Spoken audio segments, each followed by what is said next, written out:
Bismillahirrahmanirrahim.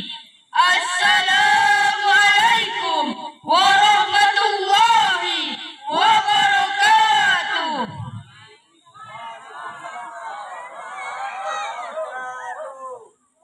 Hamdan wa syukran lillah, salatan wa salaman ala rasulillah. Allahumma salli wa sallim wa barik ala sayyidina Muhammad wa ala alihi wa sahbihi ajma'in. Amma ba'd.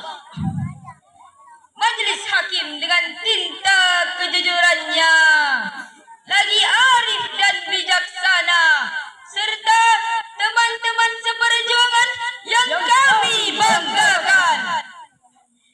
Puji syukur kita panjatkan kehadirat Allah Subhanahu wa taala atas segala nikmat yang bahkan apabila seluruh lautan dijadikan tinta dan seluruh ranting pohon dijadikan pena, tidak dapat menghitung nikmat Allah Subhanahu wa taala.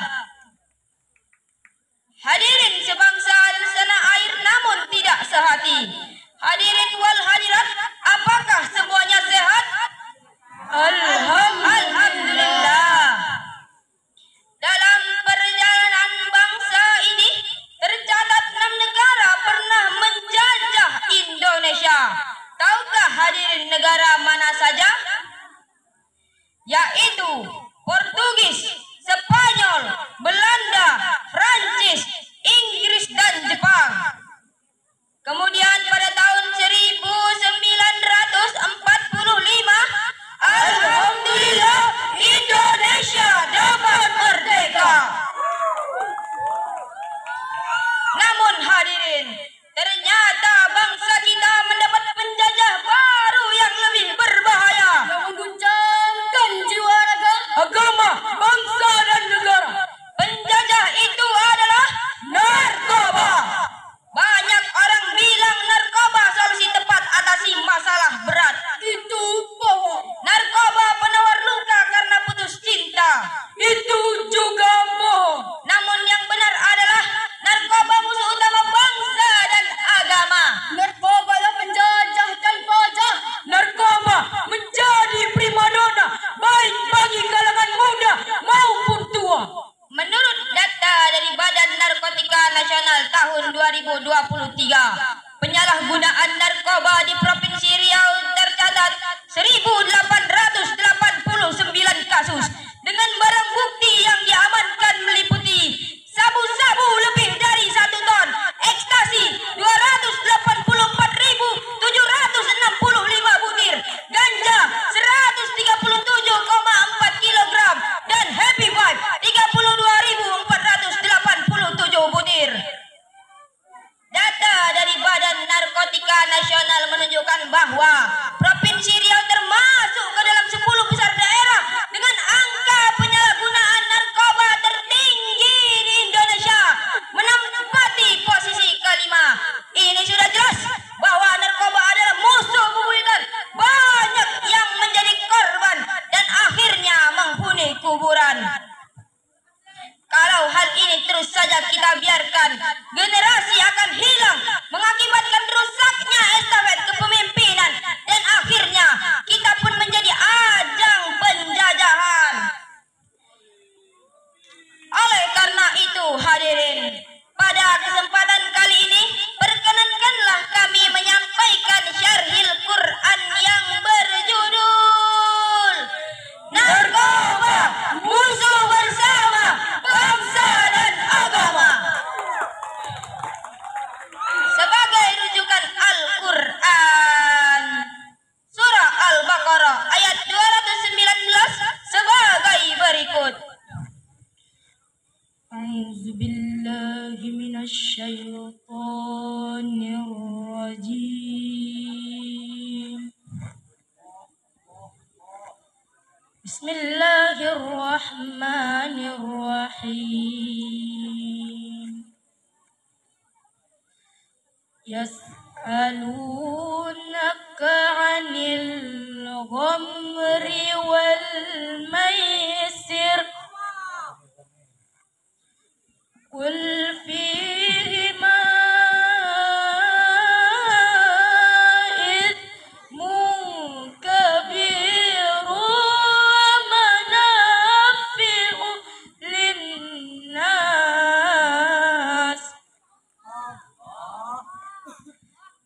wa ithmuhuma akbaru min naf'ihima wa yas'alunaka madza yunfiqun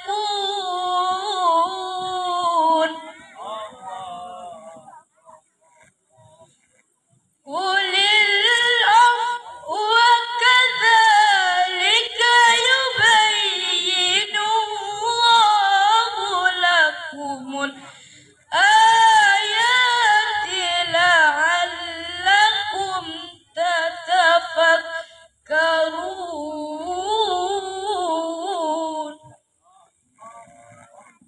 Aku berlindung kepada Allah dari godaan syaitan yang terkutuk dengan menyebut nama Allah yang Maha Pengasih, Maha Penyayang. Mereka bertanya kepadamu, Nabi Muhammad, tentang Khamar dan judi. Katakanlah pada keduanya terdapat dosa besar dan beberapa manfaat bagi manusia. Akan tetapi dosa keduanya lebih besar daripada manfaatnya.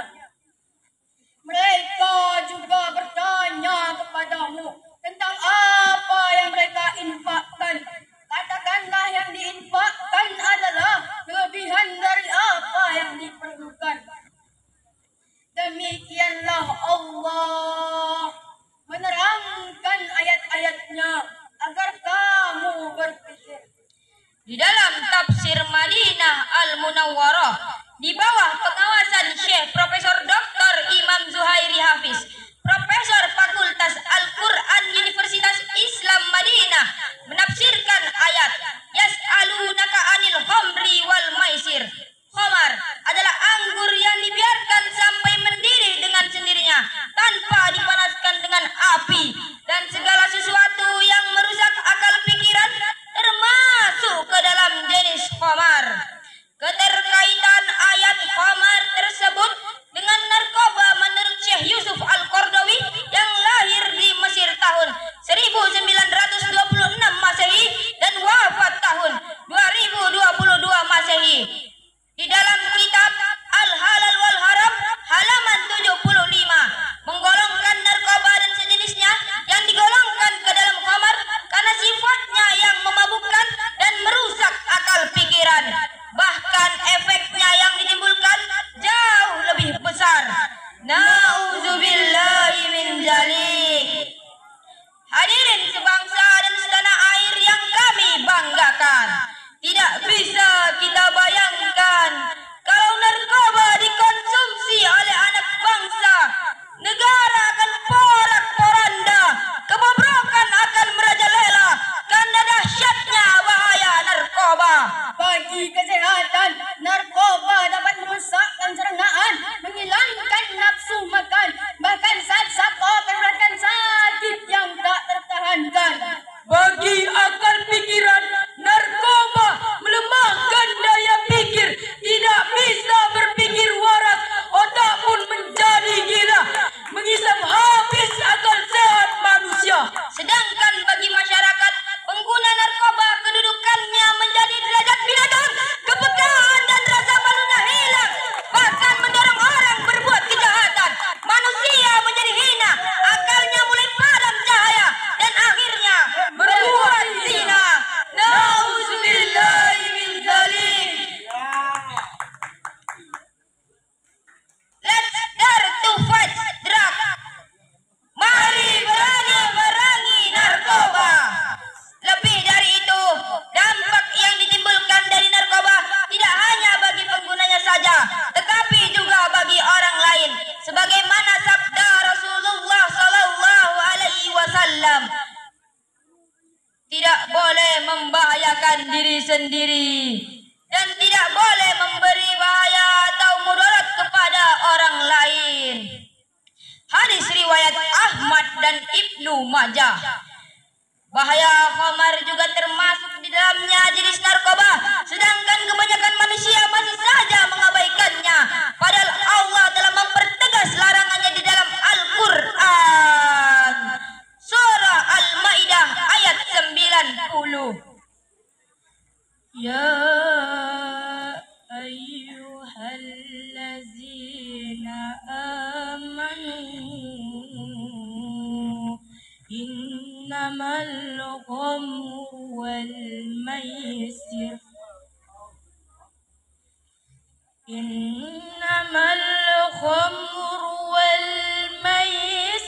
wal ansabu wal azlamu rijsum min amali syaitan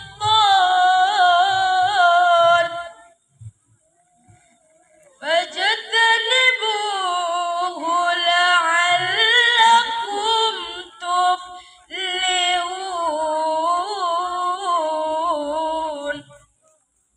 Wahai orang-orang yang beriman, sesungguhnya minuman keras, berjudi, berkorban untuk berhala, mengundi nasib dengan anak panah adalah perbuatan keji yang termasuk perbuatan syaitan.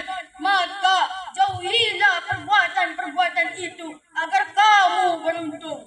Menurut Sayyid Sabiq yang lahir di Istana Mesir tahun 1915 Masehi dan wafat tahun 2000 Masehi.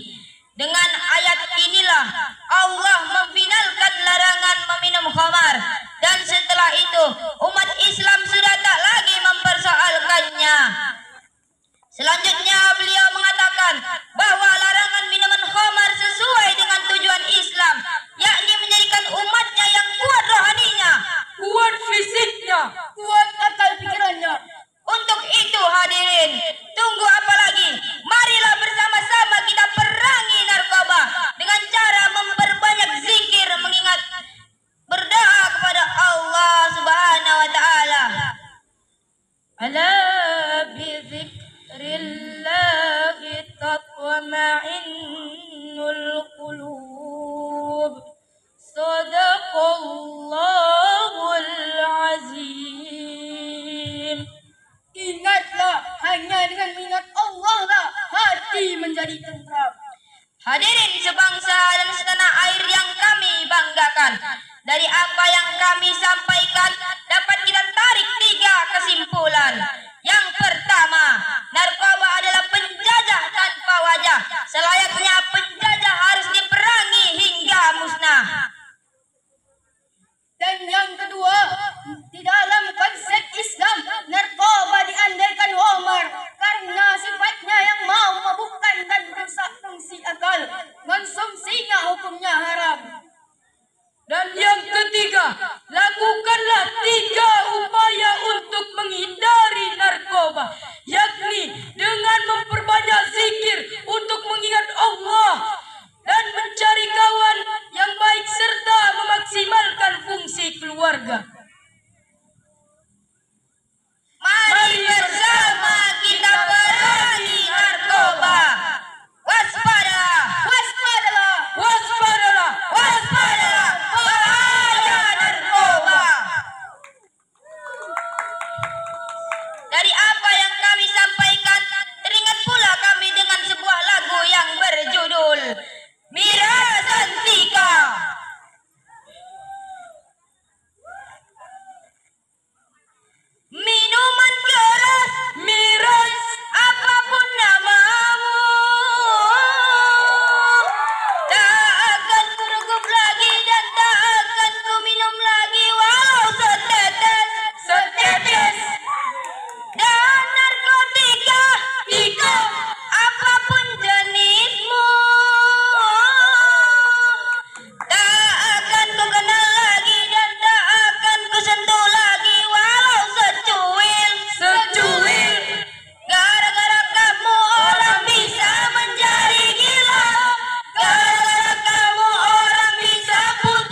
atas takun.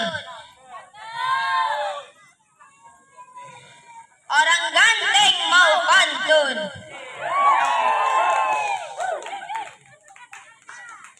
Kawat besi tali baja. Besi dibeli dari Kenya. Para hadirin tenang saja. Besok malam Alabama jadi juara.